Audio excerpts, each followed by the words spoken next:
Do you think that having hard conversations is learnable, or do you think that some people innately get excited, like when you're like, oh, it's a moment for conflict, like, Yeah. Do you feel that? So for me, it's not, oh, wow, I get to plow down this role and make somebody cry. That's my goal for a Monday. I think it's the idea of the bravery of it and the intentionality that if we are going to build a team together or build a family together or build a friendship together, things are going to come up. And so to have those conversations is a privilege and it's worth it.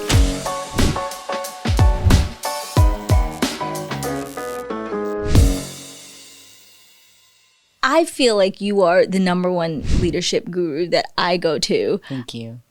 For all my questions. I know I take up a ton of your time. No, get out of here. I love help me it. with this, Nicole. No. But I really appreciate you being here because I feel like I want to give other people the chance to just learn from you. But before we really get into how to have hard conversations, you were recently promoted to divisional vice president of your company, Apple One. Tell me a little bit about how you got to where you are, just like your story. Yeah. So I graduated from UCF 8 months after 9/11. And so when you're looking for work after 9/11, it was such a different world.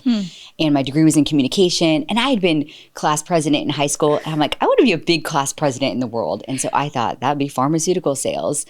And my job with a college degree became interviewing for companies and getting rejected because they didn't know their infrastructure or what was going to happen. And so after many, many interviews and still working at P.F. Chang's, I was in a drama at church and I was married to Jeremy, and a lady came up to me and she's like, I think you're really funny and I think you'd be great in staffing. And I'm like, well, I think I'm funny too in this moment. We have a lot in common. I'll start Monday.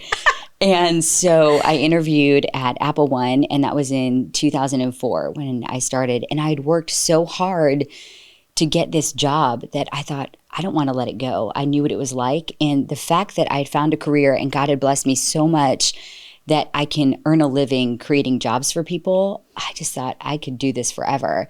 And then on top of that, when I started to move into a leadership role, and then I got to help people earn incomes from their family. And I'm an 8 on the Enneagram. I'm a passionate protector, and I'm a raving fan of the underdog. And so the fact that I could bring people up and believe in them, and things don't always come easy to me. I had to work really hard in school. So for me, having the opportunity to show up for people that were showing up for me felt really good. And I became a leader in 2008 and moved into different leadership roles. I've had a great relationship. So how old were you when you started, you said? I was 24, or excuse me, I was 23 when I started with Apple One. And I turned 24 my first year there. Wow. And then you were put into leadership at 28 is, I think, when I took on the first either assistant manager or branch manager. And that was right before the Great Recession. And so having to lead in moments that were hard, you have to grow up really quickly. And you also have to really develop your character as a leader. If I'm going to pull people through this, who am I? And I had to, we'll talk more about this, but just some of those really valuable lessons of your people telling you who you are versus who you think you are, and being willing to accept those conversations. And because I bet when you came in as this like little 4 foot tall woman into this world, people probably had some thoughts about who you are. Yeah. And I think going into clients being really young. So I would walk into a client's office and my voice is deeper. So I sound a little older. And then they would just look at me and I would say, I know what you're thinking. Did my mom drop me off? But I left my lunchbox outside so it wouldn't be awkward. And so I think really early on, I just had to own who I was because there was no hiding it. And so I am 23, but if you would teach me as a client, I'll show up for you and I'll work really hard. And so that ability to build relationships with authenticity started really, really quickly.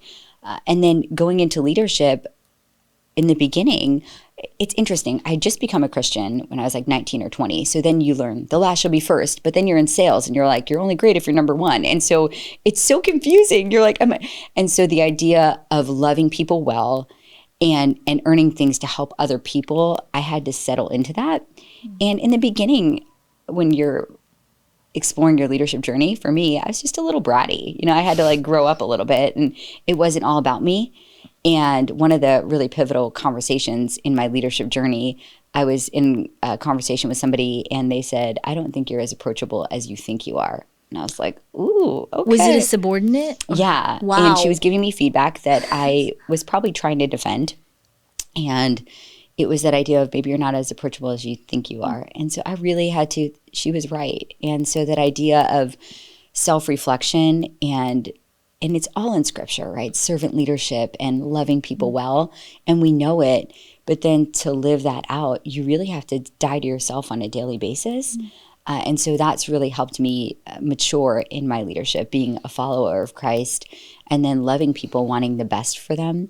And now having the privilege to be in my role is just an honor. And I want, if my president is trusting me with this and people are trusting me with their lives, these are people's moms and kids and sisters and brothers, I want to take it seriously and show up for them. So it is a badge of honor that requires a lot of bravery and selflessness, but it's a gift.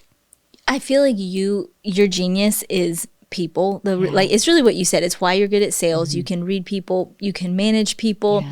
You aren't afraid of conflict. Yeah. Do you think that having hard conversations is learnable, or do you think that some people innately? Let me ask you this: do you get excited like when you're like, "Oh, it's a moment for conflict"? Like, Yeah. Do you feel that, or are you like still? I wouldn't say. So for me, it's not, oh, wow, I get to plow down this roll and make somebody cry. That's my goal for a Monday. I think it's the idea of the bravery of it and the intentionality that if we are going to build a team together or build a family together or build a friendship together, things are going to come up. And so to have those conversations is a privilege and it's worth it.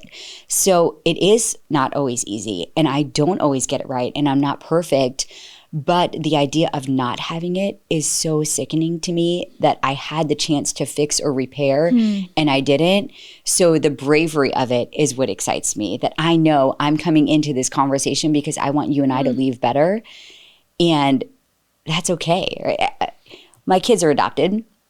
And people will, when we were going through the process when they were younger, people would say to me, well, what if you have to talk to them about this? Or isn't it going to be super hard? And I would often share, it's going to be a privilege to be able to look at my kids and lean into these tough conversations with them.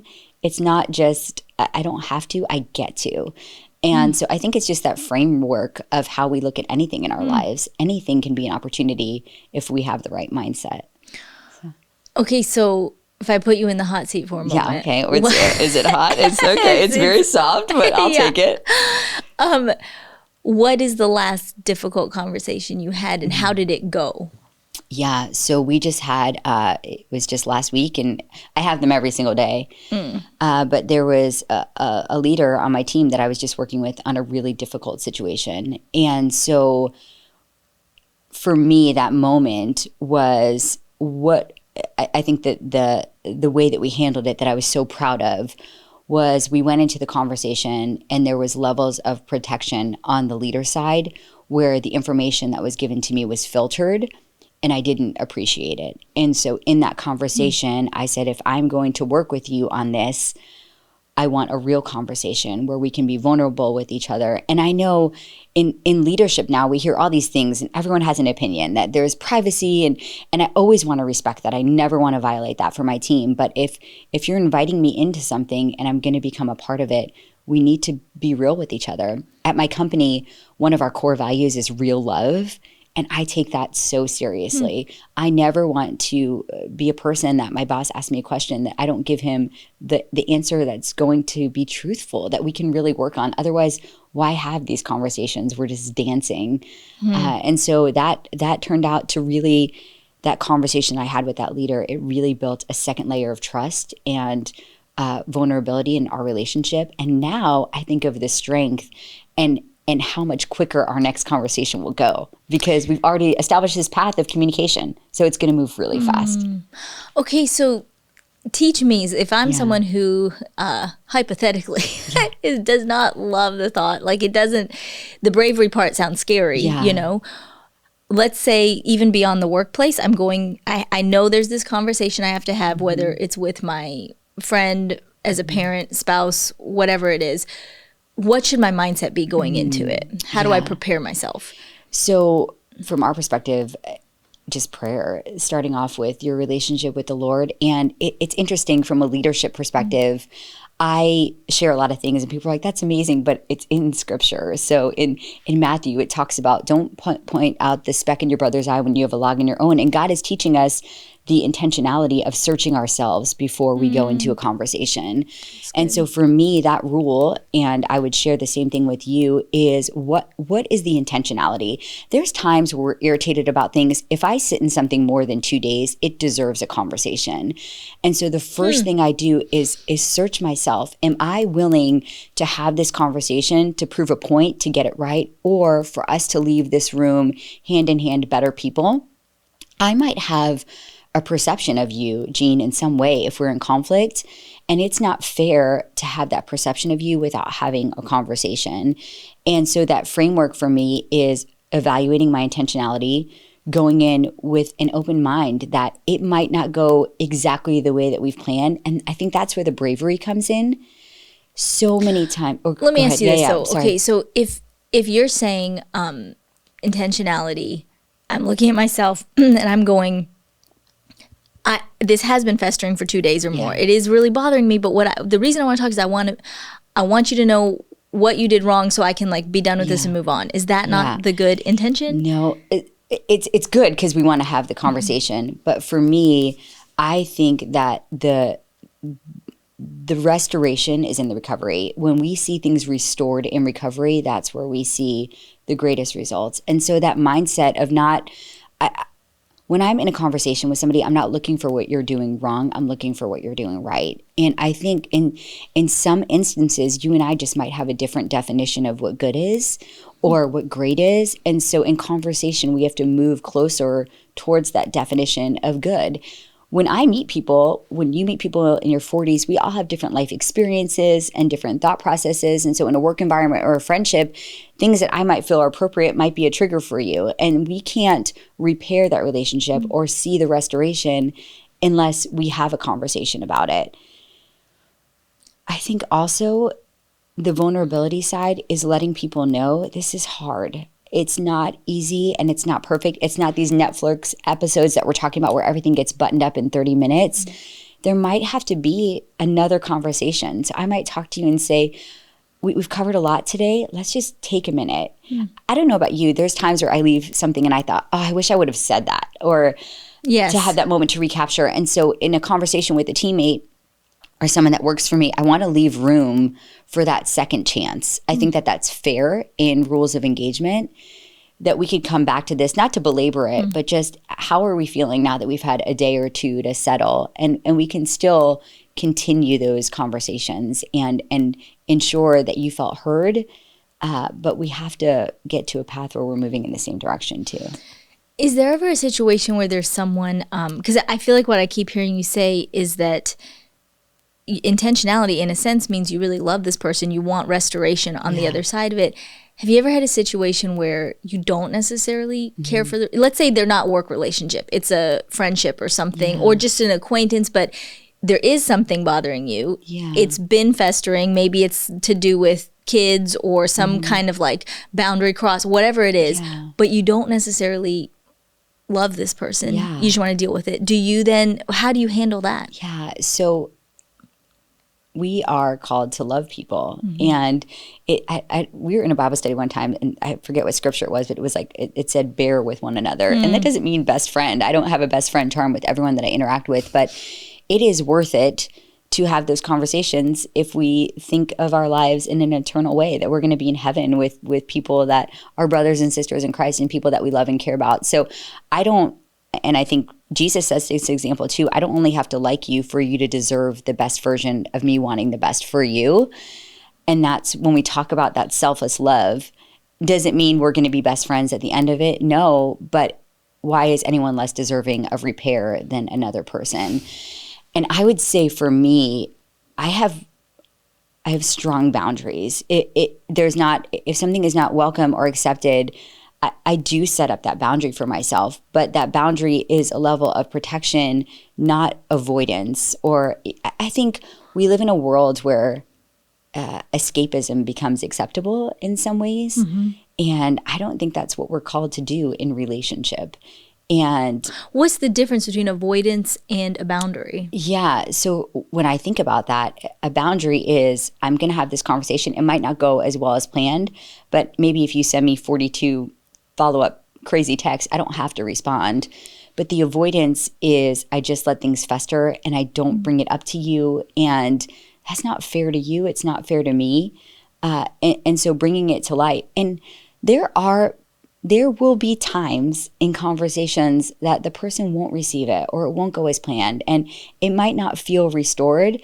And I think we have to be okay with that at times, that it doesn't always get to end the way that we want it to, but that person is still a child of God and we can still love them from afar, knowing that if they ever wanted to repair, we would be there and be available. And so I think that boundary is okay to create some distance, but still with love. So you're saying the love part's non-negotiable. Yeah, I would say we could probably agree on that. Yeah. Yeah, I get that. So when it does go wrong, let's say, have you ever had it go really wrong? You went in with all the right love and intentionality and the conversation went badly? Yes. What do you do? So I would say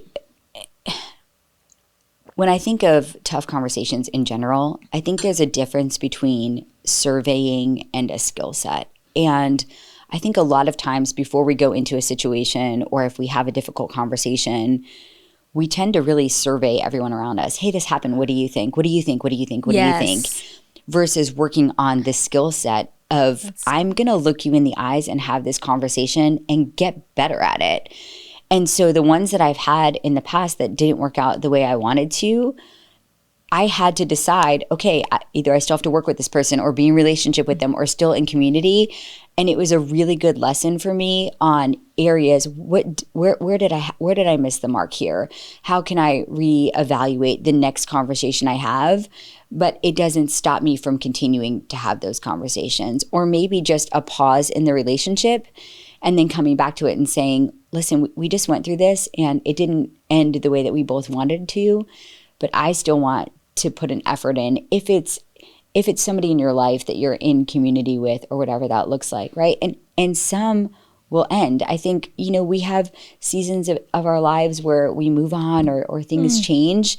And I think those people had an impact and it's not a forever. But if we also look at the skill sets that we're creating from those moments, that's major, right? Like we're getting better at dealing with conflict. It's almost like you're saying there's a pre and a post reflection. So before you're checking your intentionality, and then afterwards it's like, I really like what you said about surveying versus skill set, because I feel, if I'm honest, those of us who may tend to avoid conflict, we do the survey thing a lot because it makes you feel better. It's like, listen to what happened. What do you think of this? What do you think? Because you really want them all to say, oh, we think you're totally right. Yes. And that was crazy.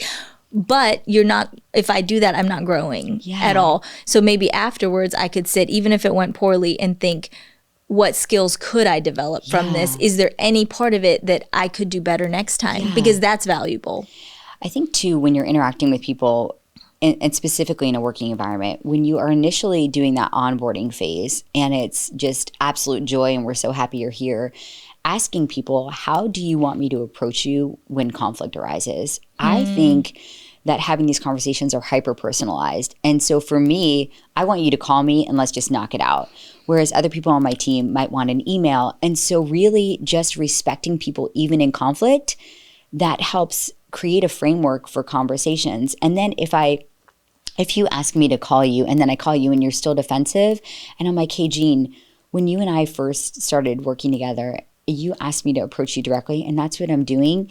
So I'm really trying to understand where this defensiveness is coming from. And so now we can kind of neutralize the fact that I'm on your side and even in conflict, I'm respectful. I also think with the surveying outside of the skill building, that is allowing us, that just satisfies a need for ourselves and doesn't create the bravery of leadership. If I'm constantly telling people, oh, this is really hard for me, it would be really hard for me to have a conversation with Jeanne. Sometimes it's not just about you. And so that idea of dying to yourself, loving that person enough to get past all of the things that are it's not about you. And so if you only make it about you, it will be really stressful and terrible. But if you make it about the relationship or the end goal of, I love Jeanne enough to have this really uncomfortable conversation, and you set that framework. So if I were to talk to you about something, I might say to you, Jeanne, yeah, well, can I just pause for a second? There's something called the sandwich method. I don't know if you've ever heard of it. I feel like it's the common approach. Yeah. And I don't love it. Compliment, poo-poo. Compliment, and then I'm going to ruin your life. So it's like, I love your dress, but it's so tight on you, but your shoes are great. And it's just like, it's so rude. And I think it's that is the popular approach. You don't like that. I don't. No. I would never, I just can't imagine sandwiching. Would you ever want your sandwich to have bad meat in the middle? It just doesn't even like, or 2 bad buns and then a tasty patty. And to me, that method feels safe. I just don't think that safe is the way to go in these conversations. And what's the alternative? I think the alternative is, I think the alternative is the bravery. And there's a book called Dare to Lead by Brene Brown that I love. And it does require bravery. And when people say dare to lead, it should feel like a challenge, whether you're leading in your family, in your relationships, because there is the easy way. The easy way is to bury everything and to become passive aggressive and then to act like everything's fine, but I still have all these feelings, and people can feel that and it's yucky. And I want you to get the best version of me. And so you deserve better. You deserve for me to dare to lead. How do you balance honesty and bravery with, politeness or empathy? Yeah. When you have to deliver a hard message? So the idea of setting the stage of, we're going to work on this together. This isn't just a you problem or a me problem. If we're in a relationship, there's responsibility on both sides. And so establishing in a conversation the ability for me to receive feedback as well, I think levels the playing field. This is not me coming in with all of my thoughts and you get no representation. But the idea of, this is Jeanne, this is what I'm seeing and this is how I'm feeling, but there might be a different version that I would love for you to share with me so I can understand, because you don't deserve me filtering you through these thoughts. You deserve better, and I want to provide that for you. And so that idea of, let's reflect together, because what I'm seeing might not be truth, but I'm filtering you through that lens, and that's not fair, because you and I are coming into a conversation where I already have thoughts, and it just doesn't provide the ability for us to really communicate. Our brains are like soil. We can grow corn that can give life, or poison ivy that can, so we have the ability to create these thoughts and create these mindsets. And so if I have a thought about you, I'm going to filter through that, right? There's Jeanne. She's always late again. Right. And so we have to really be aware. God talks to us in scripture. He says to capture every thought. If you think about that, every single thought, that's a lot of work. We are required to do that. That is really, we have to get control of that and the way that we feel about people. And if we are allowing people to live in that lens, I think it just deserves a conversation. It's so funny to me that 90% of this conversation on how to have hard conversations, you're really putting back on us, me, the person, which I guess, duh, maybe, but I think when I think about it, it feels like, okay, there's this thing wrong with this person. How do I fix it? Yeah. Fix my problem. And that is them. They're the problem, or what they're doing is the problem, or whatever. And 90% of how you approach it seems to be getting me right. Yeah. And then I guess it'll flow out. Do you have any kind of other good language, like what you just said about, I don't want to put you in this framework? Do you have any other good language that de-escalates in the middle of a conversation? So for me, it's from a sales approach. I'll share a lot with my team. You either tell me your story through your work, or you're a storyteller. And that in the moment creates accountability for us to have a real conversation, because I'm asking questions about data, but I don't want you to tell me a story that is a story. I want you to tell me the truth in your work. And so creating that playing field where we're gathering data to make a situation better, understanding that we're going into a conversation because I'm seeing things and I want to make it better for you. But if there's feedback that you want to give to me as well, I want to accept that in an appropriate way. If you're like, Nicole, you you ask about my numbers every single day. Well, you work for my company. So if that makes you mad, you're going to be mad for the rest of your life.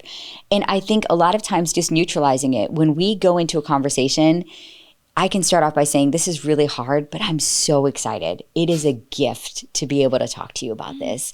It is a privilege to work through this with you. It is an honor to sit in this with you. You said yes to this. And so the idea of taking the hard and making it acceptable and beautiful, that neutralizes everything. And then you and I can have a really real and fair conversation, because it's not about being right. It's not about the ping pong of you said this and you said this. It's the overall idea of, how do we build this? Because I want to stay with you. I've had some team members, and I was actually just talking to one of the girls on my staff this morning, and we've had some battles where maybe I said something in passing that I thought was fine, and it was really hurtful. And then it came out in different ways. And then in a conversation, I said, what's going on? Like, what's happening to us? Why is today going like this? And then that feedback to me of, you said this. I'm like, oh, thank you. Like, I just said that in passing, and I can see how that hurt you. And I just want to say thank you. And for me, I get to see the beauty of recovery, that maybe a month from now, I'm like, man, I haven't said any dweeb comments to you in a month, right? Thank God. And it's just that idea of making it safe for you to come to me about something. Now, I don't leave a conversation with more work on my end, and I don't only leave with the idea that, you can turn everything in the conversation. I think it's the reciprocity of it. And Brene Brown actually has a checklist in Dare to Lead, the engaged feedback checklist. And she says in this, I know that I'm ready to give feedback when I'm ready to sit next to you rather than across from you. I'm willing to put the problem in front of us rather than between us. I'm ready to listen and ask questions, acknowledge what you do well instead of picking apart your mistakes. And she has a whole list here, but I think it's really impactful to see that we can walk into conversations with the ability to leave them better. And go ahead. I just was remembering a while back when Clint and I were in therapy, and I remember our counselor told us, because we kept fighting about this same issue. Yeah. And it was the dumbest thing, to be honest. I'll tell you what it was. It was, I'd hate to cook. Yeah. And I was like, I've done it for a million years. And I don't know why. I was like, I'm just done. I don't want to do it. Yeah. But Clint loves to eat. He don't like to cook either. And it was just this ongoing thing. Yeah. And she told us she called it externalizing the conflict. So she said, take it away from here, put it out here. This is the problem. You have to eat food and neither of you wants to make it. And then but what do you agree on? You both would like to eat. You both would like to feed your kids decently healthy food, whatever you can all agree on. And then how do we problem solve it? Yeah. And it was so less emotional. It was almost like, this is just a problem to figure out now, instead of assigning judgment. Like, you're terrible because you never cook, and you're terrible because you never help me. You know what I mean? Yeah. It became like, it's just interesting. Same kind of idea. Tell me more about, I've heard you say ping-ponging before too. What do you mean by that, ping-ponging? Yeah. So what I've seen in conflict resolution, and I've had a lot of it over my career and in relationships, but we get into these conversations and that idea of, well, you said this and you did this, and we can really get caught up in the details. It's just like that example you said with you and Clint. So you didn't cook on this one night. You didn't cook on this one night. And we can detail things to death and play ping pong. Pause. For me, it is, let's pull ourselves out of this moment. Like you said, externalize it. And so instead of thinking about every single detail that we wanted to get right, how can we get our relationship right and create rules? Jeremy and I, in our marriage, we don't say the word divorce. And we agree on that when we're calm. So in our moments where I'm like, I am going to lose my mind, that's a non-negotiable word. And so really being thoughtful of conflict outside of when it happens, I think keeps us in a really good space. So now you and Clint, you both have to eat, you know that your kids want healthy foods, and we know it's going to be a solve. So the next time that becomes a trigger, you have at least a pathway to say, we can solve this together without pointing fingers. And for us to leave with tools in those conversations too, right? For you and I, if I'm in that moment and you want to detail me to death, there's been times as a leader where I've said, when we go in this room, there's 1,000 things that you could hold me accountable for or point out that I'm doing wrong, and you win. That's it. If all of the things that you're saying are you want to let me know I sent that to you in an email already, or per my last email, or I already did that. If you want to do that, then you already win. But if you want me to try and get better and help me, maybe the next time you send me an email, you just call me because I have a lot of them. I'll do anything in the world for you. If you want to get into this meeting and show all the things that I'm not doing, I just already surrender. And so I think that really deflates. We're taught to kind of just respond and get back in the next thing. But having that ability to say, how do we help each other to get through this? Do you have a thought for the person who's not the boss? Let's say I'm the underling. I don't have the power. I don't have the ability to say, like, how would you like me to approach you? But I need to talk to my boss about something. And let's say it's not a boss like you who is looking at my best interest and will take it well. Any advice for me going into it? Yeah. I work for Clint, so it's just like really hard. That is my boss is the one. Yeah, he's excited. He's excited to have those conversations. I am so blessed with the leadership that I have. I've had some really incredible conversations with my boss. I would say one of the most impactful for me, and now my boss, Mike Logel, who I reported to for 20 years. I'm now reporting to our president, but Mike Logel, he's just such a great man. And there was one time we had gotten in conflict about something, and I said, it's really hard for me because I feel like you say that you're hearing what I'm saying, but you're not listening. And here's how this impacts me working for you. And the next time that we have a conversation, I'm willing to take on some of it. So I'm going to say, are you at a place where you can really, really listen? Because you not doing that in this moment, it really broke me. And when I needed you to show up for me, I don't need a lot. It didn't happen.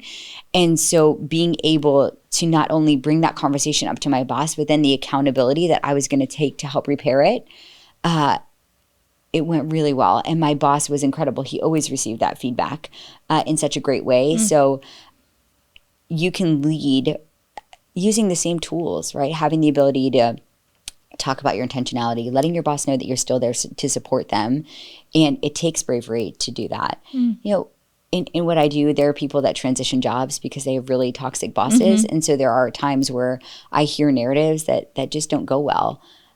When I'm working with leaders, I often will share, just because you have the title doesn't mean that you're entitled to anything. And I think that there is sometimes, as a leader or the leaders that I've worked with, well, I'm the CEO or I have this title, and so now I should be entitled to a conflict-free workplace, or people should just do what I say, or I don't know. If that worked, none of us would have a job. And so really putting work into everything and letting your boss know I have this title, but I still want to show up for you in the best way and how you need me.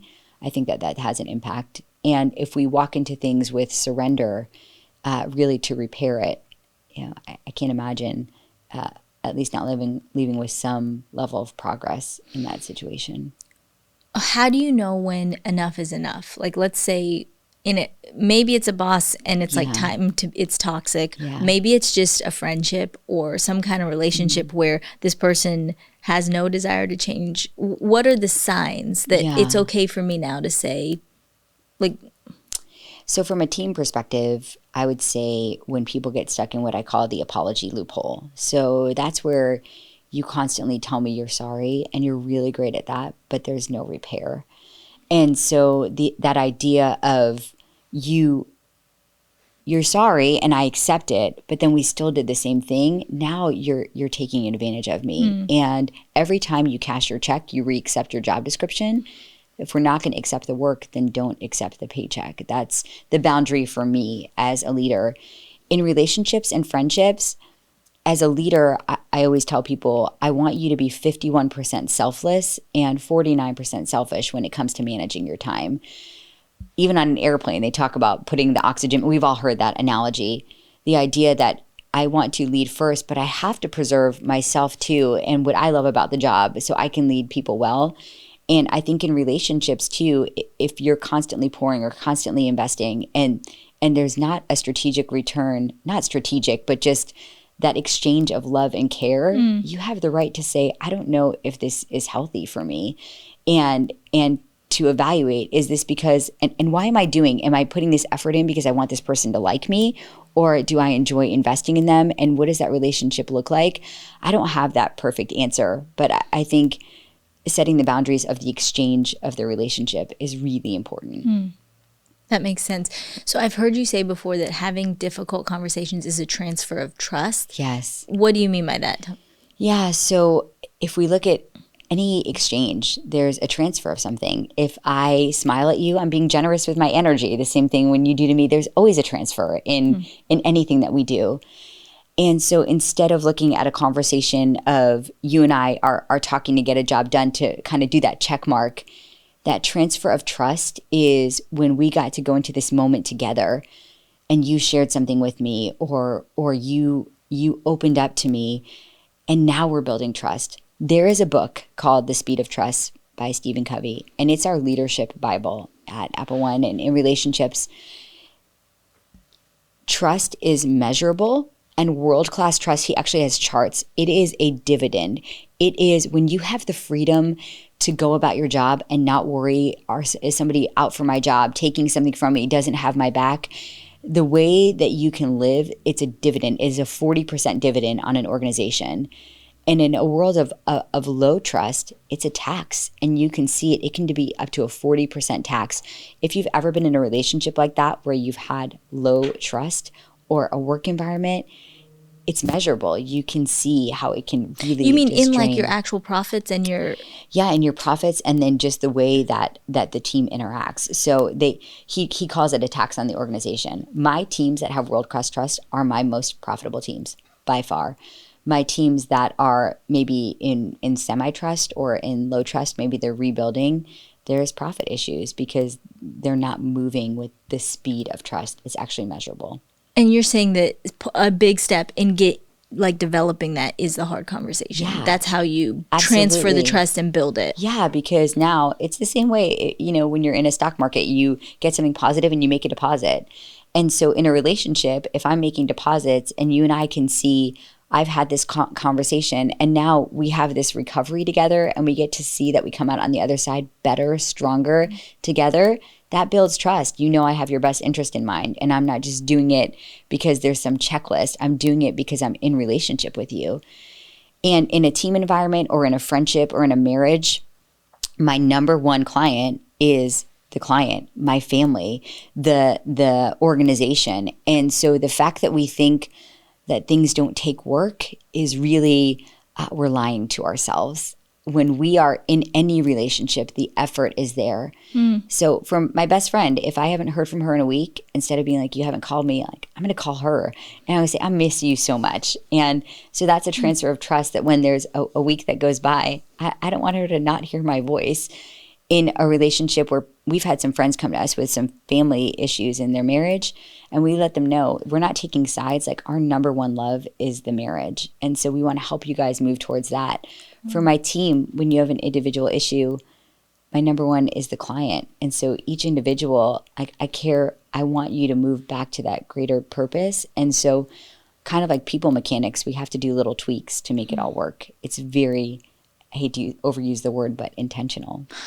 It's funny because I was just thinking when you said that, I've been, I watch Masterclass sometimes. Yeah. And so I'm taking this Masterclass by Esther Perel. I think, have you heard of her? No. She's a therapist. You probably would recognize her because she's all over Instagram and stuff. And just really brilliant, but it's all about relational intelligence. Yeah. And in the latest one I just listened to, she was talking about listening, the power of listening in a conversation. And she said, we think it's passive, but it's really very active. And she said, the way that you listen will actually shape what the person says. It will change what they say. Yeah. And I was thinking about this when Clint and I were having a little bit of conflict just the other night.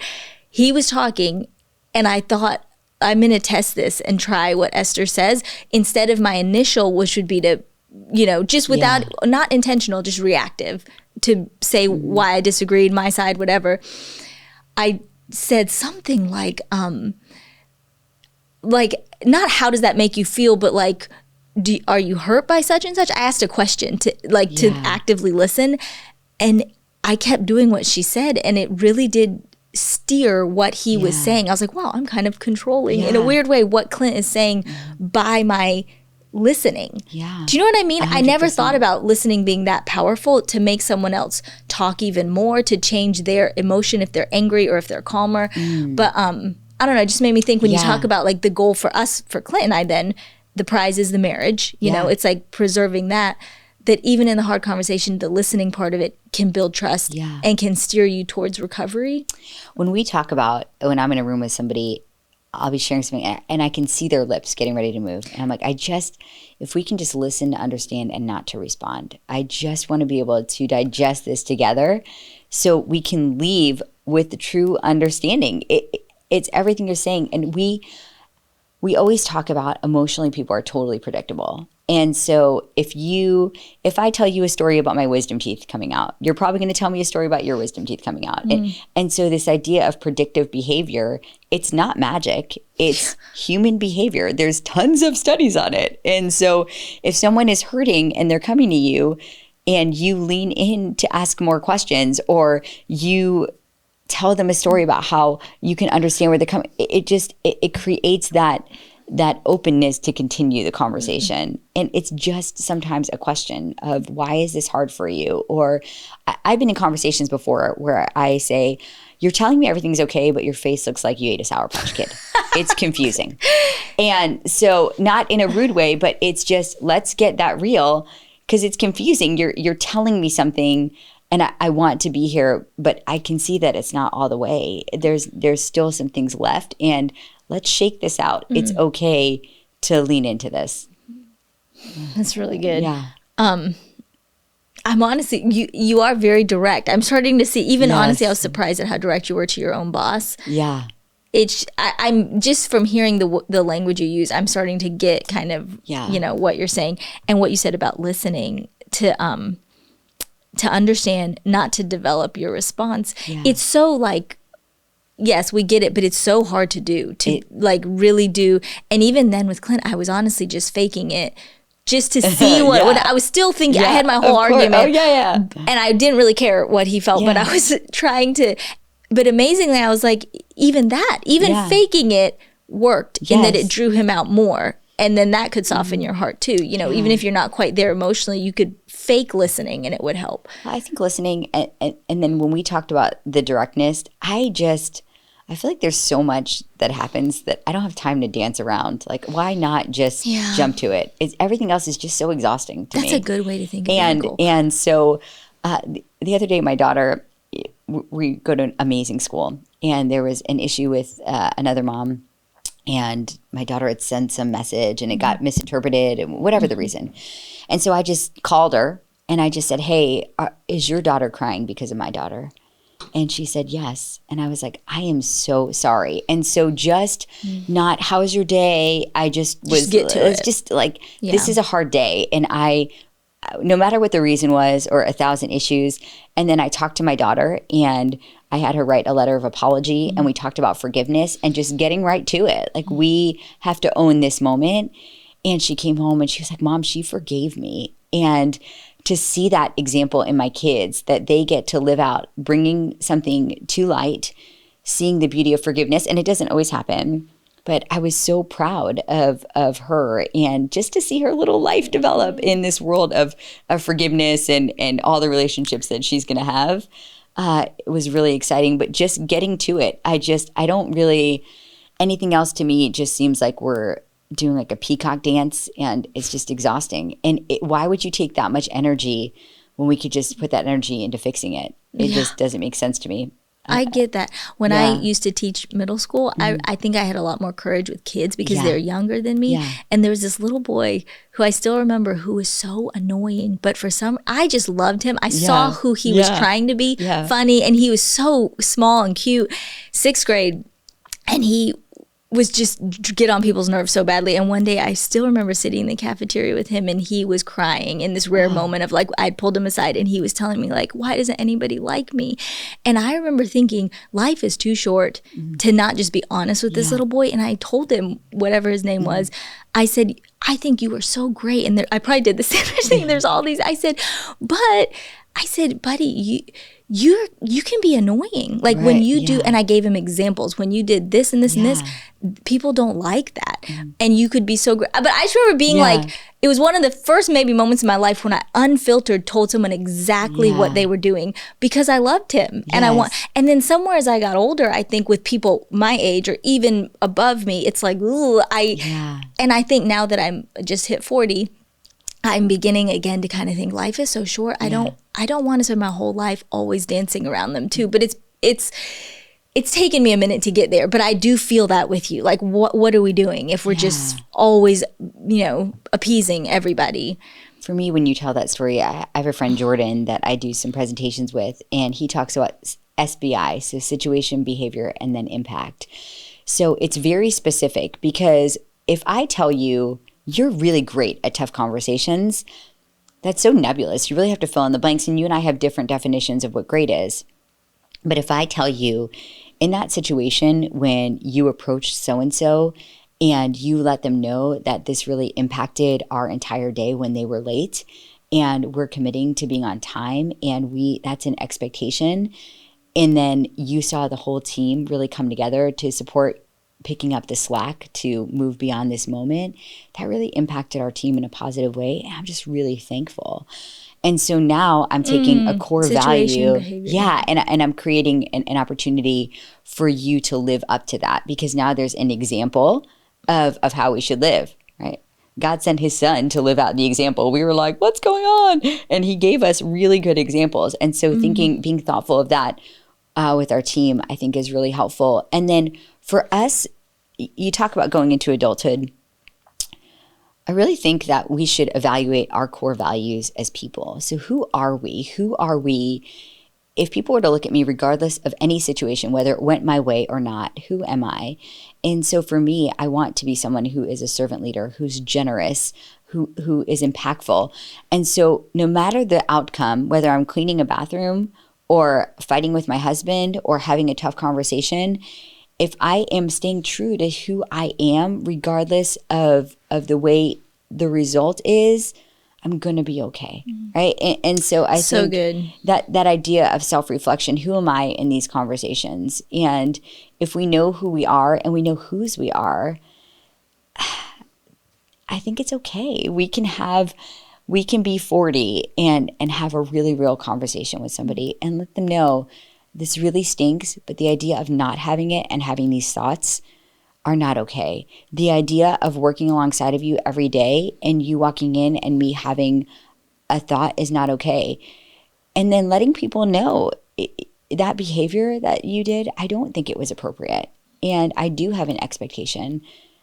It is okay to have those real conversations with people. And there's been situations where something happened out in the open with a team member, and then I responded, and that response was, well, you embarrassed me. And, you embarrassed yourself. I completed it. Like in that moment, not to be disrespectful, but we've got to, if this is out in the open, you brought it out there, we have to still heal in the open now. So just those direct conversations, they're so hyper-personalized, and it's not a one-size-fits-all, but knowing who you are, I think you can bring the best version of yourself to really kind of create a good outcome. So if you had to give me one nugget from the whole conversation, what would it be? For me, it would be love people enough to work on the things that matter. And if it's important enough for you to go to bed angry about it, it's important enough for you to have that conversation to restore the relationship.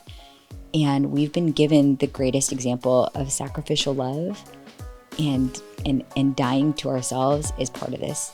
And repairing relationships is not just about how you feel, it's about the end result in recovery. Grace After Hours is a production of Grace Church in Orlando, Florida. Grace's mission is helping people take their next step towards Christ. Learn more at discovergrace.com. If you enjoyed this podcast, share it with someone you know and subscribe so you never miss an episode.